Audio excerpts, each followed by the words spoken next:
Good morning and good evening from wherever you are in the world. Thank you for joining us. My name is Mukesh Kapila. Today we will talk about universal humanitarianism. When you think about this term, universal humanitarianism, you might ask, shouldn't humanitarianism be universal by the very meaning of the world? Or are there different types of humanitarianism that vary according to different cultures, religions, and contexts? And this is what I hope we will reflect upon today. But regardless of these considerations, one thing is clear. There is a real need for more partnerships and better communication between humanitarian actors from different cultures and working on different levels. Today's speaker is the founder of the Humanitarian Forum, which is a network of humanitarian and development organizations from Muslim, donor, and recipient countries, the West, and the multilateral system. The Humanitarian Forum, provides a neutral platform encouraging the sharing of ideas and building of bridges, and its website rightly states that major actors need to understand each other better and feel more able to share information and ideas. How else can we say to those in need that we are working in the most effective manner? Reading through our speaker's biography, it becomes clear very quickly why he is qualified to work towards his goal and to speak on this subject. Born in Egypt, he studied medicine and Islamic studies at Al-Azhar University in Cairo before continuing his studies of medicine in the UK. He is a member of the UK-based Three Faiths Forum and was selected to be a member in the West Islamic World Dialogue, which is a group of about 100 leaders which are part of the World Economic Forum. Besides the Humanitarian Forum, today's speaker is also the founder of various organizations which include Islamic Relief, which is the largest Western-based Muslim international relief and development NGO. The International HIV Fund, an organization that brings Muslim charities together to combat the pandemic of HIV, and the Muslim Charities Forum, which aims to act as an umbrella for the Muslim charitable sector in the UK. So our speaker has had a founding interest in all these different initiatives. After 20 years of humanitarian work, he has received numerous awards, including the Order of the British Empire by Her Majesty Queen Elizabeth II, the Ibn Khaldun Award for Excellence in Promoting Understanding between Global Cultures and Faiths, the Asian Jewel Lifetime Achievement Award, awards by the Egyptian Medical Syndicate, and the UK Muslim Power 100, as well as an honorary doctorate from the University of Birmingham. He is accompanied by Nick Young, who is the Deputy Chair of the Humanitarian Forum, and we know him in his capacity as Chief Executive of the British Red Cross, and by the Director of the Humanitarian Forum as well, James Hamilton. I keep on talking about he is, of course, Dr. Hani Al-Banna. Dr. Hani, welcome to Red Talk. I'm very honored to be with you here today, to talk to people who are more senior and more learned and more experienced than myself. I wish that I can deliver my little experience to you and put on the table so you can discuss it. I will talk about 5 or 6 points. First, commonality. Second, why the forum is existing. Third, challenges. Fourth is the way forward. Then practical solution. Commonality. I just mentioned something, talk about humanitarian universalism. If someone come and tell you people are partner in 3 things: water, wood, and grass, will this reflect Christianity, Islam, Judaism, or reflects all of us? We are partner, we are owner of water resources, grass for the animals and the vegetable for us, and the wood for the housing as well as transporting. If somebody else come and tell you, if you sleep with full stomach and your neighbor is hungry, you are not truly a good man or a good believer or a good woman. Will this reflect any religion? No, it reflects all of us. If somebody starts to throw the seeds on the top of the mountains to feed the birds and animals, without mentioning the names, it reflects all of us. And this is what we call humanitarian, universal humanitarianism. This actually mentioned in many times in different religions, different culture, different background. And this is where we stand. We don't want to make our faith to be divided, but would love to have our value to be united. And this is the challenge. This is the first challenge we put on the table today. Why you keep calling us faith-based organization? When we talk about faith, we talk about prayer, talk about fasting, talk about Trinity, talk about monotheism, talk about hierarchy in the church, and so on, so on, so on, so on, so on. But we talk about value, from all this is the byproducts of all the religions and faiths we have. So let us talk about the uniting byproduct of our faith, which is our value, and call ourselves value-based organization. This is a challenge. If we can change it, it will be the success. This will be a success story of the 21st century. This is the first point. The second point is, why Humanitarian Forum? There was a gap, was identified by certain humanitarian workers, where the international agencies and UN were actually dealing with the big blocks. And there's a lot of agony and suffering and negligence for the multitude of the greater community on the ground, which is a small civil society organization in different parts of the world, particularly after September 11th. So we started to think, how can we bridge this gap when we go down to the grassroots community and be able to empower them and link them and bridge them to the national and the international movement. And this is why there was a gap. When there was a gap, we have to fill this gap. And this was the leadership of the Humanitarian Forum, when they identified this gap, which was very serious. Because out of this gap, if we keep it like it, it will breed extremism, radicalism, and terrorism, which actually what we see is the bad tree. T-R-E-E, terrorism, you can take it. Terrorism, radicalism, extremism, and extermination or expulsion. So to try to bridge this gap between the civil society, the CBO and CSO, and the big guys like you here in Geneva. Everybody knows Geneva, but they even does not know where is Geneva. They know Europe, they don't know where is Europe. They love to see Europe, they love to be connected, they love to be empowered, they love to be listened to. And that's why the Humanitarian Forum started this action or this discussion 2004 in London with Ian England and British Red Cross and British government and so on, so other organizations from the Middle East and from UK. But the steering committee now is made out of quite a lot of 22 organizations, which is Charity Commission, UN OCHA, ICRC, I think you are, what is ICRC? ICRC, and we are inviting IFRC because we can't go without you. And other Muslim charities as well, Oxfam, Mercy Corps, and other Muslim organizations, and Charity Commission as well. So the forum is there to try to look and work with the grassroots community and bring it to the international, to the level of the international community. There's a lot of success stories, which I don't want to bore you with our success. Our success is that we don't have money, but we function. We don't have resources, but we have vision. We don't have somebody to drive us, but we are drivers. We don't have a vehicle, but we are creating and making a vehicle. This is our success story. You have to create something for the generation to come. When I see my friend here, what's your name?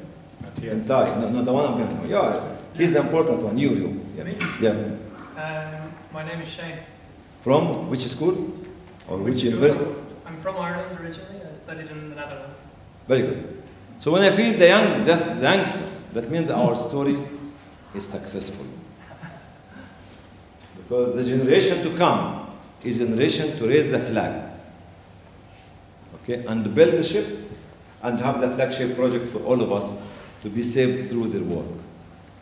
And this is why we need to work with the youth and why we need to work with the local community as Humanitarian Forum. If If I talk about some success stories with Scaffold, with Caritas, with Save the Children, with others, the credit goes to Julian, the ex-chief executive of Scaffold in London, when he said that we need to work together. We need to be seen, not just work together. We need to be seen publicly to work together, from Scaffold to Islamic Relief, when I was the president of Islam. And he's the one who came to our office to initiate the discussion. Should not be only us as Muslims try to claim success story. It is credit goes back to Julian, and took us 3 years to build this MOU and work with them in different areas as well as others success stories. We had a very successful conference last year in the Balkan, and for the first time, Humanitarian Forum, for the first time, bring the Bosnian, the Kosovars, the Macedonian, the Serbian, and the Albanian on the table. See, people were a little bit scared to come, but they came, and we started the dialogue together. Success story in the south of Sudan, when we managed to lead the SPLM and the SPLA to allow the Muslim organization to work in non-Muslim, exclusively non-Muslim area, without talking about religion. Because the main aim is to focus on the delivery of the value of the product of the byproduct of your religion, not your religion itself, which is the value, not the faith. Challenges. I mentioned the first challenge is faith or value. This is faith or value, we need to drive. I had this talk last year in Oxford University, and I said, is faith is dividing or uniting? Politicians, as well as their clubs, are using faith to be a divide, unfortunately. So let us bring the value of the faith to unite ourselves. Because we are a big movement. We don't believe how powerful we are as a humanitarian movement.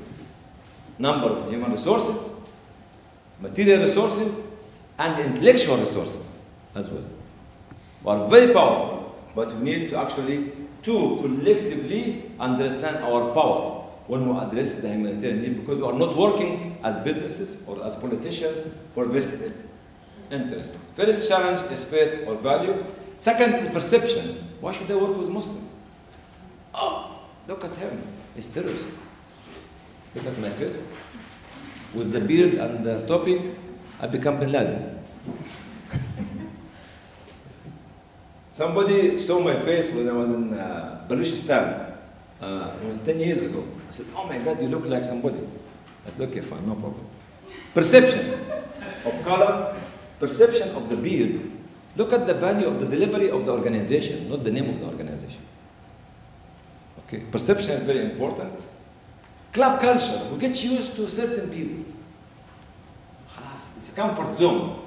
We are in Nairobi, in a comfort zone. We are in Geneva, in a comfort zone. Why should we introduce a new dimension, a new player? It's difficult. It's difficult for us to accommodate a new player. And this club culture has to change. It's from within our... let us work with whom we know. Another challenge is access to community. We have difficulties in reaching the wider community. That's right. You go to Sub-Saharan Africa, you go to South Sudan, you go to Darfur, you go to Pakistan, you go to Afghanistan, you go to Yemen, you go to Somalia nowadays, you go to other places. It's difficult. So we have to find the way forward to have an access to those communities through empowering the community organization, through building up the grassroots community, civil society organization, through being seen, working effectively with them. Islamophobia is another point which I need not to discuss it as a challenge. And the last point in the challenge is fear of losing our identity. If I work with you, I'm not going to be a Muslim. If I work with you, I'm not going to be a Christian, and so on, so on, so on. So the fear of losing the identity is very, very important as well. The way forward, we have to develop I'm calling it thematic, which is another tree. I mentioned the first tree about terrorism, extremism, radicalism, and so on and so on. The second tree is trust, respect, engagement, and empowerment. This is our philosophy when we work with local community. Trust them, respect them, empower and engage with them, and empower them. Then our program with them should be based on three pillars: funding, advocating, and training. Raise fund for them, advocate for them, and train them, and their role should be knowledge-based, innovative, sustainable solution. I don't like to call it my abbreviation, which is FAT case, because somebody might misunderstand it. We bring the fat, and you bring the kiss. When you kiss me, I give you the fat. The fat is funding the local organization, advocating for the local organization, and training the local organization. And the local organization has to provide the knowledge-based, innovative, sustainable solution. If we empower them with the three which I mentioned before, they'll be able to give us the innovative, sustainable solution, which is the kiss. You want a kiss, brother Mukesh? Absolutely. Yeah, he's ready. But you have to bring the fat for him. Practical solution. What is the role of our movement as Red Cross, Red Crescent movement? We have to be seen, as Julian said a long time ago, that we are working effectively together. Not we are talking, organizing conference only, effectively together. When we produce a product that benefits the local community. It's about the local community. It's about the local citizens. It's about the local problems. It's not about us. Us are addressing the local community. So we should be seen as Red Cross and Red Crescent movement working effectively together to serve the local community. There's another, if we look at the Muslim countries, it is a large population of youth is in the Muslim countries. Youth should not be used as a commodity or as like some, if you look at certain politicians in Egypt or in other countries, wherever they go, they take some youth with them. Wherever they go, they take some women with them. As they are using the woman to be seen, gender equality, they're using the youth to be empowering. No, we want the youth to be a program, a strategic national program, because the youth become the future leader of this country. We invest in youth, whether women or men, because they are the leaders of the future. Unemployment. This is very, very important. We can train people, but to do what? We have to link it to income generation scheme, small microfinance, to solve the problem of unemployment. People in certain countries have not qualified 9-10 years ago without finding any job, university graduate, unfortunately, and they become millions. Training and capacity building our local organization, which is a local Red Crescent and Red Cross society in this area. This is a general thematic. If we come back to a practical area, maybe somebody might ask about Libya, about Egypt, about Yemen, about whatever it is. If we look practically about what's happening in Libya now, I've got two urgent problems which you need to face, which we need to address. The army, or not army, the fighting groups, with all these arms with them. We have to work effectively.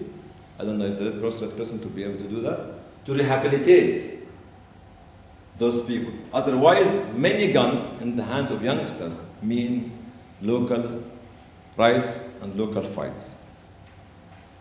This is very important and very serious. It should be treated as an emergency, not just as something long-term, as an emergency.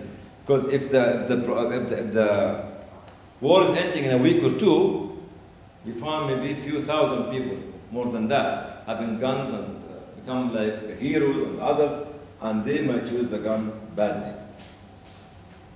So really, somebody has to think seriously about advising the transitional government, how can they rehabilitate these people, and how can actually they start making a local army in the country.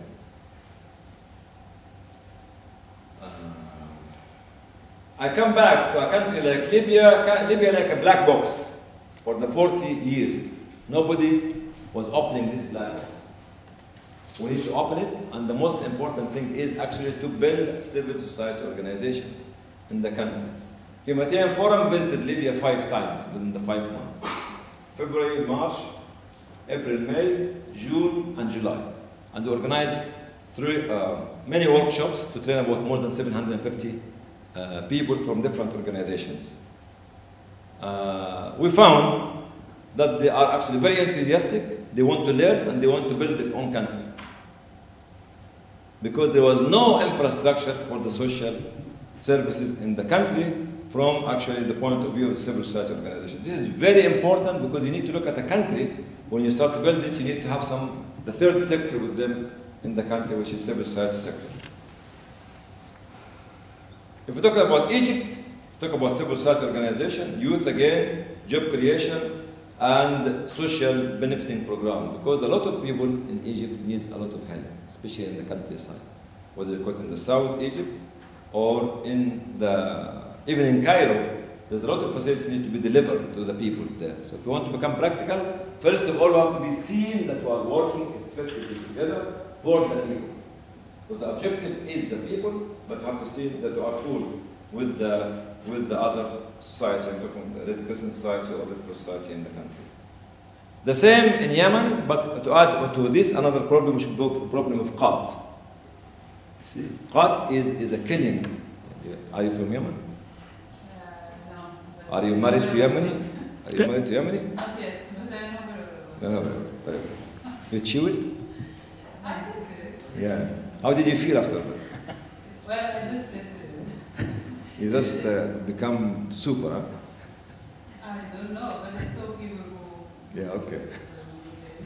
Qat is a very big economical problem and health problem in the country. Sometimes this problem could be used politically to sedate the nation. Women and children at the age of 9, 10, and 11 are chewing qat.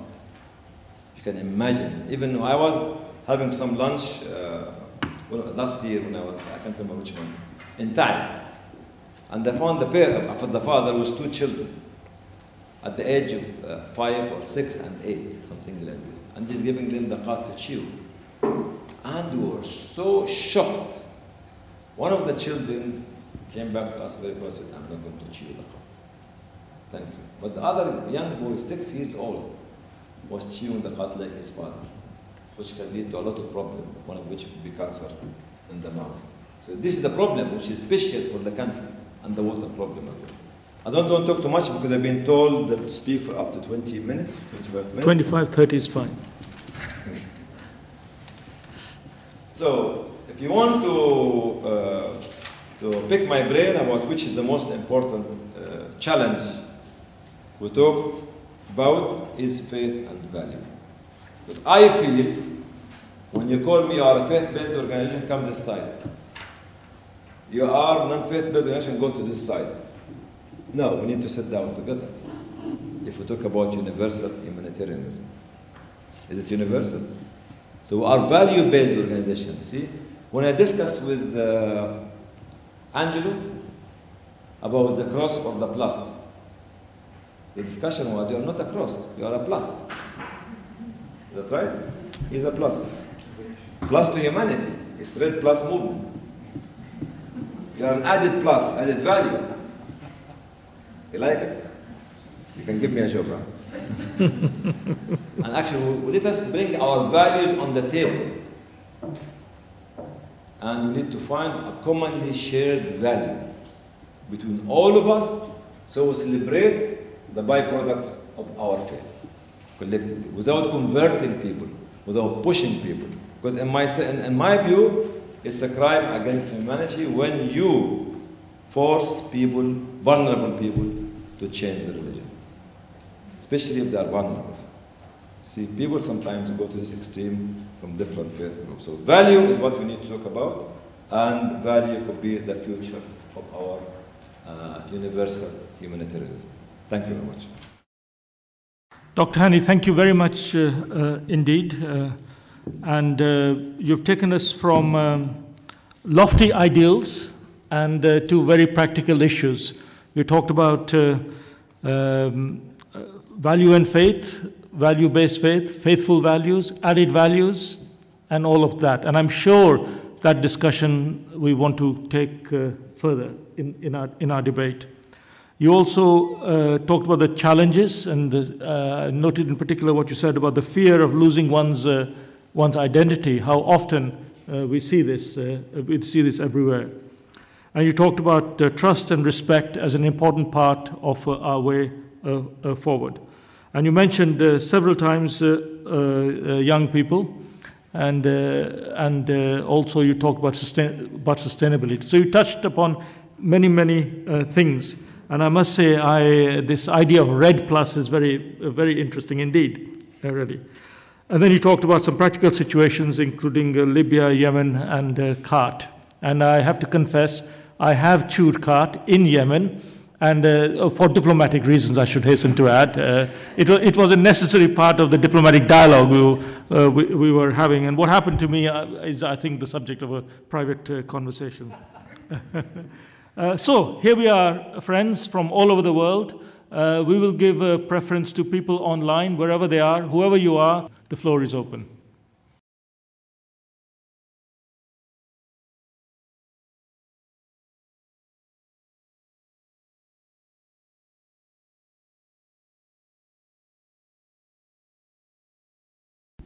I think for the second question, we were in Mogadishu last Tuesday, and I had 6 humanitarian workers, and I asked them one question: is the humanitarian work is independent, commercialized, politicized?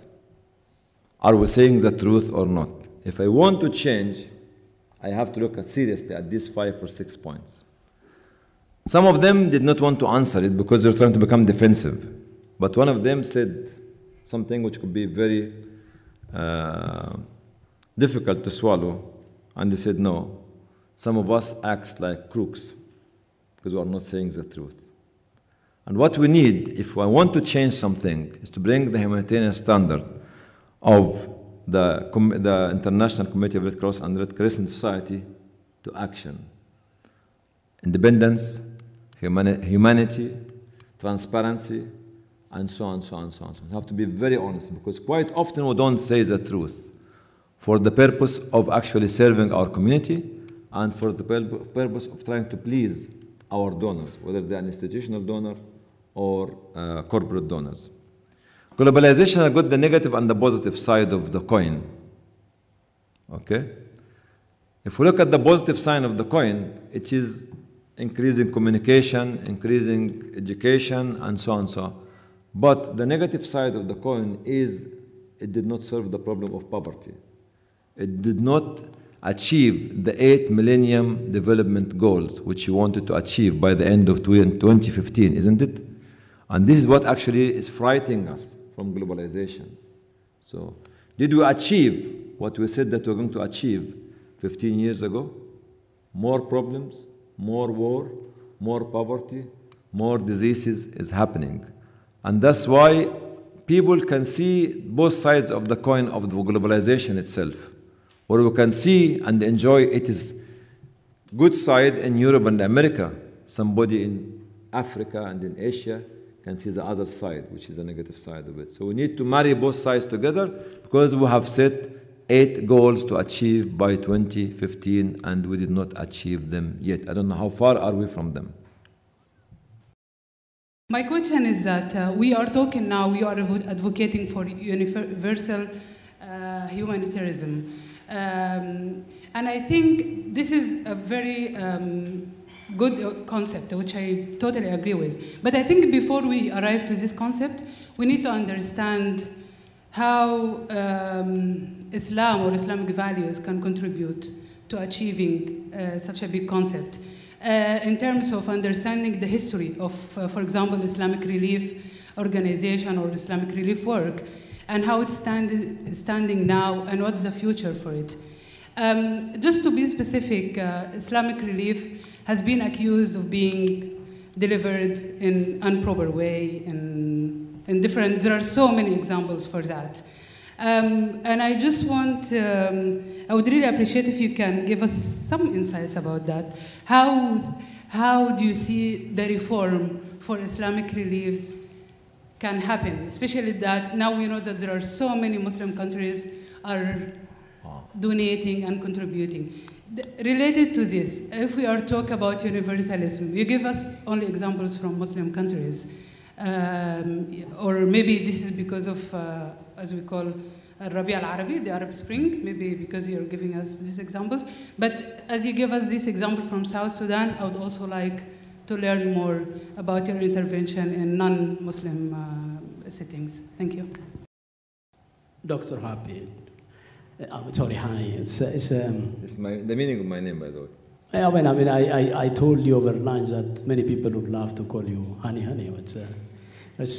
By the way, I really congratulate you for working on the creation of the forum. I mean, yes, values has to post to face.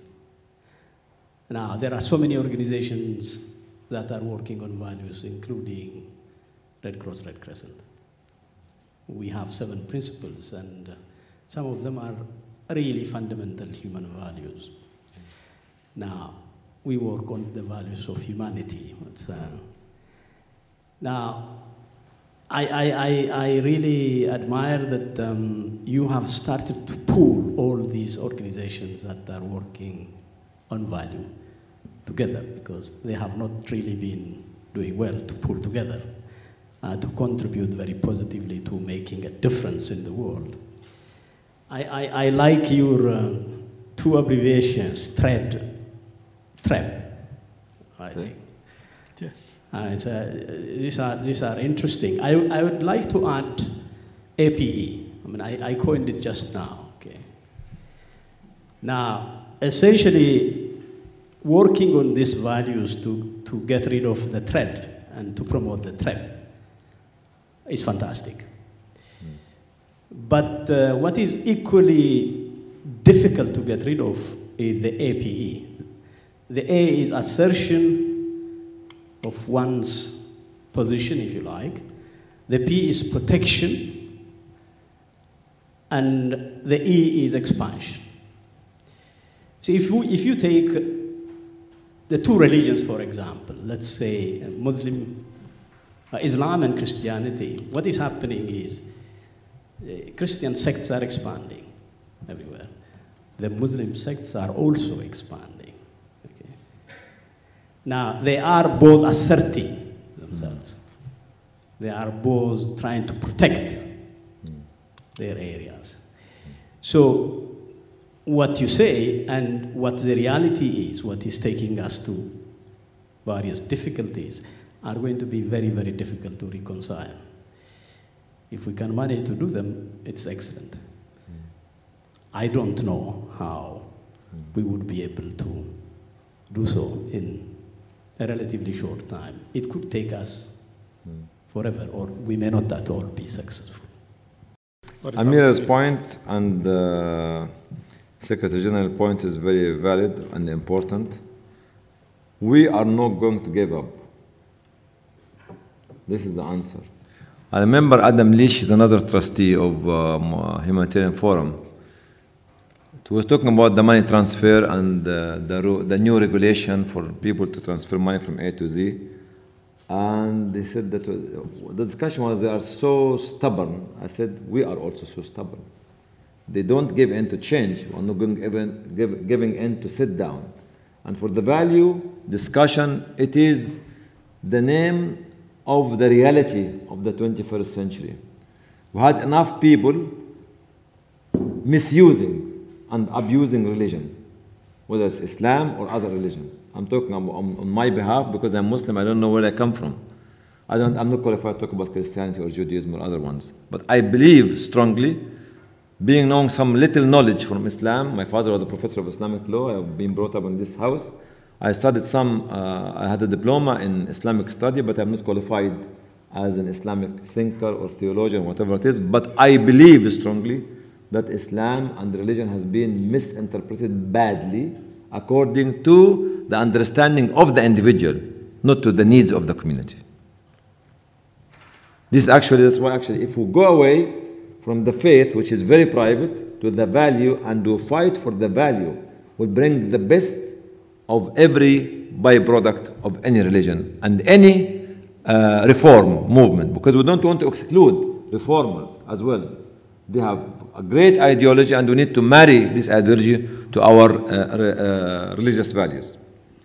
So keep going, and God be with you. For Amira, you talk about Islamic relief organizations. Yeah, because when you said Islamic relief and you stopped, I thought this Islamic relief as an organization. The problem with the Islamic relief organization is very complicated. Okay, recognition from their own government is not there. Okay, this is something which you can record it and you can air it, I can tell you whatever I'm saying. I've been saying it for the last 7 or 10 years. They're a little bit scared as Muslim countries and Muslim government from Islam and the Islamic organizations. Okay, this is one thing. The second thing, there's an internal problem with some of the Muslim organizations. I'm not telling you that all the Muslim organizations are like highly qualified. No, there's some need a lot of capacity building. There's a problem with governance. I was one day in Lebanon, I think this year, January this year, attending a meeting. I went to the south and to talk about civil society organization, how can we bring this new training program and others. And some of them stood up and said, yeah, he was very, very enthusiastic. And when he finished, some of the people told me he's in the board for the last 35 years and he does not want to resign from the board. The problem of governance is very, very important. It's an internal problem. The problem of lack of structure for some of the organization. Okay, it's a problem because I don't want only to blame the government without blaming the people who are running the Islamic organizations. And quite a few of them can have the facility to become an institution, but they cannot become an institution. Because an institution talk about power sharing, about more transparency and so on and so on. But the major problem is here is, does the government trust them or not? And does the international community trust them or not? To try to develop them as well. I was giving examples for one organization have been registered officially in one country, and because of the new law from the Treasury Department, they cannot, you can quote this, transfer money to their own offices. They cannot fund any other organizations. They cannot directly fundraise from their own local country, local community. They cannot advertise their projects on a leaflet or brochures or booklet or whatever it is. They cannot call donors to come to their offices. They cannot have a function in their own country, and they're still receiving money. And when you create a system like this, that means that you will never be able to develop any organization. And it's going from worse to worse to worse to worse. And this actually, as we speak, I was in Mogadishu when I heard a lot of stories about people coming carrying cash in hand. And this is what I've been telling the State Department and other departments in the East or the West. You cannot stop people from paying their charity money, especially the Muslim, okay, because it's a part of their belief. If it's not coming in the bank, it will come cash in hand. And nobody will know. But they don't want to listen. They don't want to listen. For the last 7 years, we're saying this story. Maybe James has been mentioning it. Nick Young has been mentioning it. And we are mentioning it to different actors. They don't want to listen. Could it be they know more than we know? Could it be arrogance? They don't want to listen to you? It's something. But you cannot develop any local organization, any part of the world, unless there's a trust and respect. Because they represent the country no matter what. Thank you very much. Very passionate. Nick, your name has been mentioned. And can you, I don't know what you're going to say, but can you also say something about how you, being such a passionate Red Cross, Red Crescent, and dare I say Red Plus person, combine that with your vice presidency of the Humanitarian Forum and how you bring your thinking together on both fronts. Yes, thank you very much, Mukesh. Dr. Hani, you really just, in the last few minutes, described very movingly why you set about creating the Humanitarian Forum. I well remember those early days of the Forum when you conducted a tour around many Muslim countries. I came with you to some of them. And we found huge passion and energy in those countries for creating a vibrant humanitarian sector.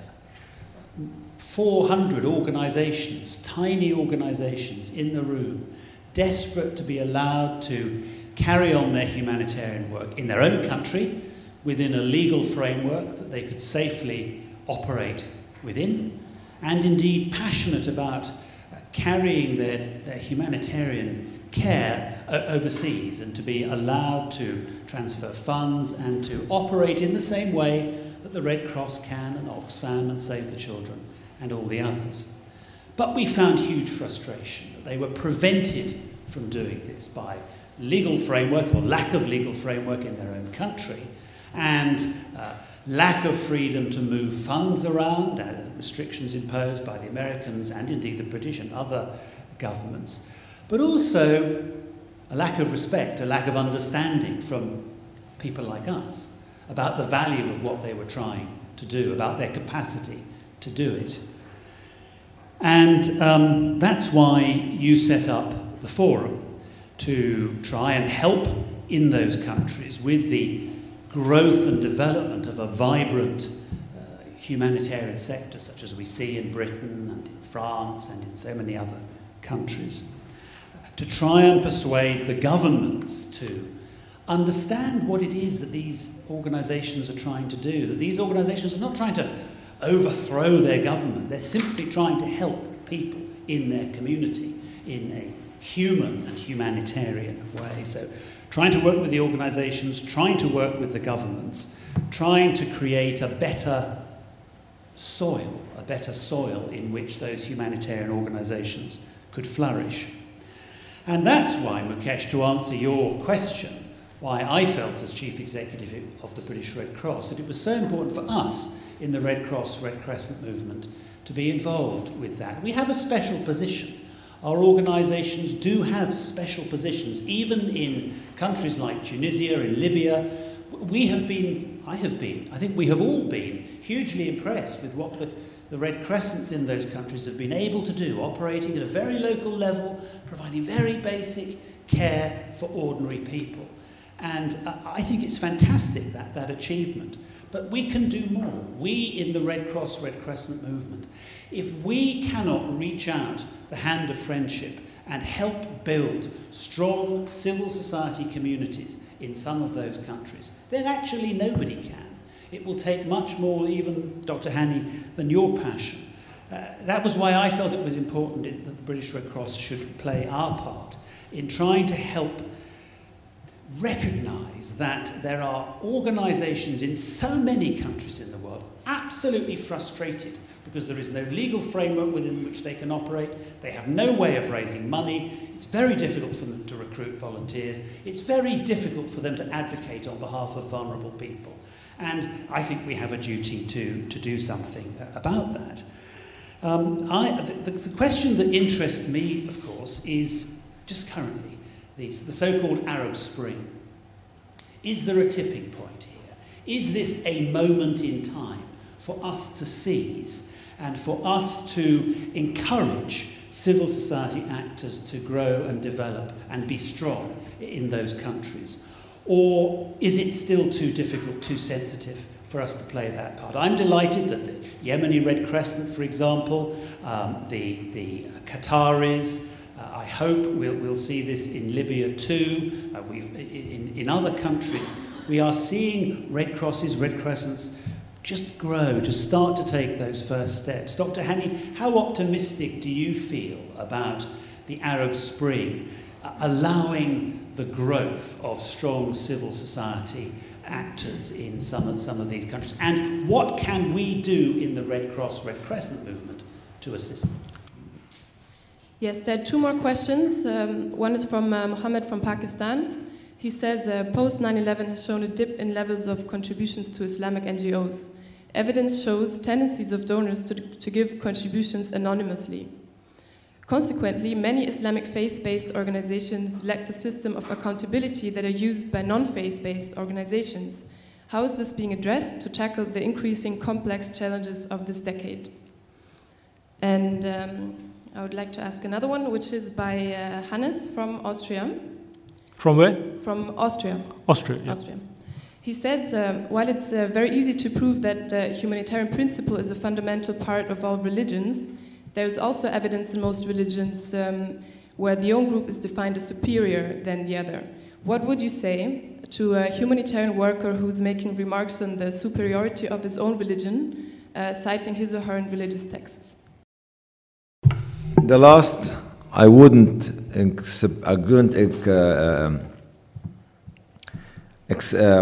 describe him or her as a religious individual or as a truly believer. Because if you go back to the teaching of Jesus, the universal teaching of Jesus and Lady Mary, peace be upon them all, or even Moses, peace be upon him, there were no superiority and inferiority.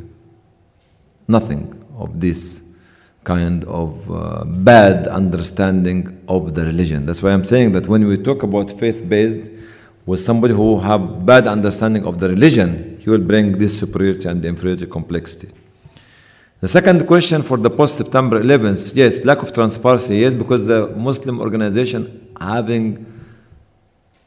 not been exposed officially or exposed to training programs. So they have been registered. If I talk about Sudan or South Sudan, see, you find paper organization coming, they want to do something. Or actually in Libya now, most of the organization there, more than 90-95% of them are just 1 month or 2 months or 3 months old. So this kind of organization needs a lot of training and a lot of programs to follow in this area. But with post-September 11th, NEC talked about it, and I talked about it. It is the fear, the knee-jerk effect of this local government, whom one day they were supporting the Mujahideen in Afghanistan. And one day they were actually supporting Taliban. And the second day, they turned their back to all of those people. And this is what I'm trying to say, that don't politicize humanitarianism. Don't politicize the aid. Because I remember in the 70s, when I came to UK in the 70s, late 70s, in the early 80s, conferences in Brussels, in Rome, in London, in New York, in Washington, to raise fund for guns and Kalashnikov to the Afghani Mujahideen. So when we sleep in bed with the politician, we are in trouble, in a big trouble, big trouble, because now those people are called terrorists nowadays. Coming back to your question, I just, what was it? The Arab Spring. The Arab Spring. You see, we have to look at it optimistically, because those people managed from the 18 days in Egypt to the 6-7 months nearly in Libya, just 6 months and 3-4 days now. Some was demonstration, some was gun battle to try to remove a dictatorship regime. Those people will not go back. So they learn the game. And most of those people are youngsters. That's why I'm putting the youth on the table all the time, whether male or female. You see, most of the people are being killed in Cairo and different cities in Egypt.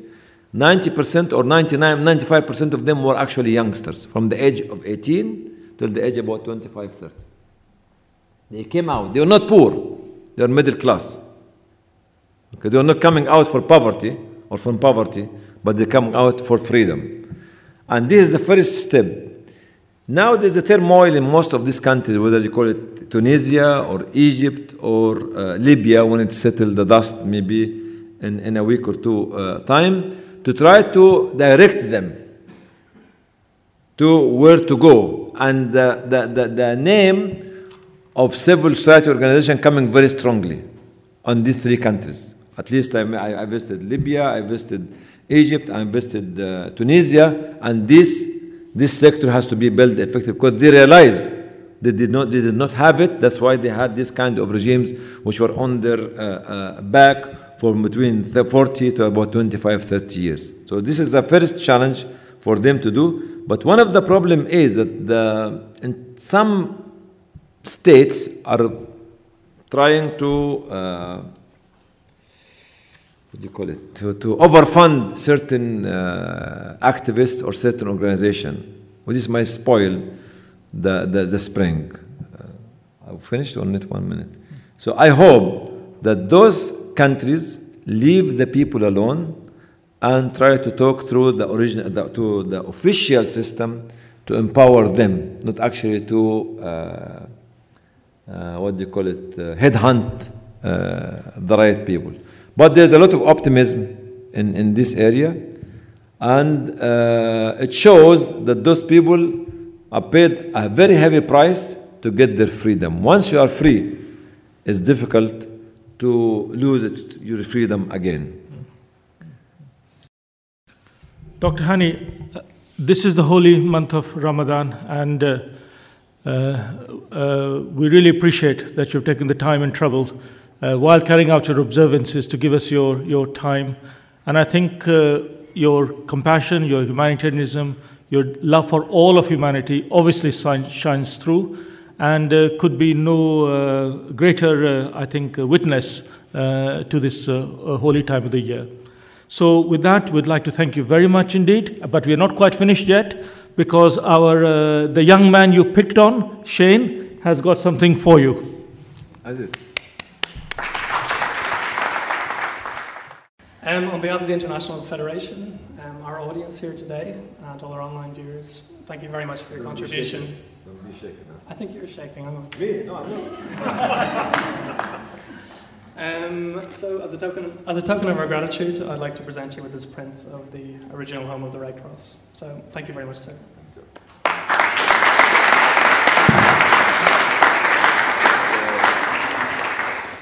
I don't know what to say, but the only thing I say that I see there's a lot of good future in you and the rest of the people like you in the room.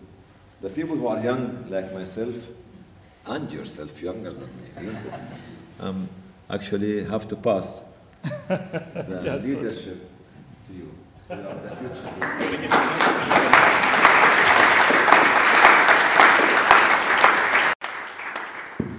And to you all here in Geneva and elsewhere in the world, thank you for joining us, and see you at next Red Talk. Goodbye.